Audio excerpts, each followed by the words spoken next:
Episode number 76. He moved from end to end of his voluptuous bedroom, looking again at the scraps of the day's journey that came unbidden into his mind. The slow toil up the hill at sunset, the setting sun, the descent, the mill, the prison on the crag, the little village in the hollow, the peasants at the fountain, and the mender of roads with his blue cap pointing out the chain under the carriage. That fountain suggested the Paris fountain, the little bundle lying on the step, the women bending over it, and the tall man with his arms up, crying, "Dead." "I am cool now," said Monsieur the Marquis, "and may go to bed." So, leaving only one light burning on the large hearth, he let his thin gauze curtains fall around him, and heard the night break its silence with a long sigh as he composed himself to sleep. The stone faces on the outer walls stared blindly at the black night for 3 heavy hours.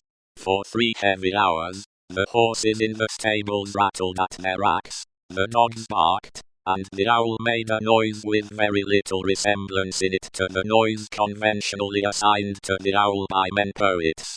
But it is the obstinate custom of such creatures hardly ever to say what is set down for them. For 3 heavy hours, the stone faces of the chateau, lion and human, stared blindly at the night.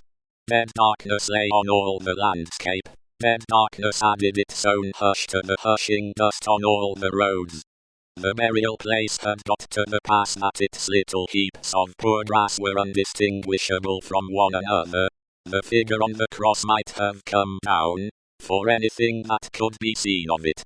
In the village, taxers and taxed were fast asleep, dreaming, perhaps, of banquets, as the starved usually do, and of ease and rest, as the driven slave and the yoke ox may. Its lean inhabitants slept soundly, and were fed and freed.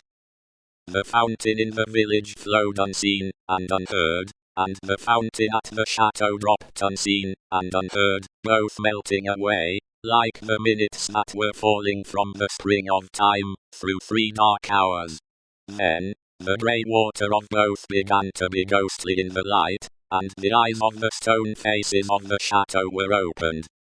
Lighter and lighter, until at last the sun touched the tops of the still trees, and poured its radiance over the hill. In the glow, the water of the chateau fountain seemed to turn to blood, and the stone faces crimsoned. The carol of the birds was loud and high, and, on the weather-beaten sill of the great window of the bedchamber of Monsieur the Marquis, one little bird sang its sweetest song with all its might.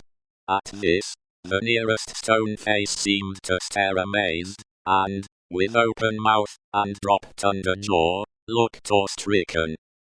Now, the sun was full up, and movement began in the village.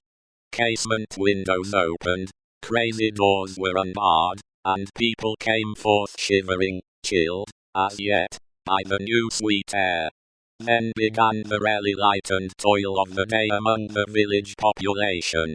Some, to the fountain, some, to the fields, men and women here, to dig and delve, men and women there, to see to the poor livestock, and lead the bony cows out, to such pasture as could be found by the roadside. In the church and at the cross, a kneeling figure, or two, attendant on the latter prayers, the led cow, trying for a breakfast among the weeds at its foot.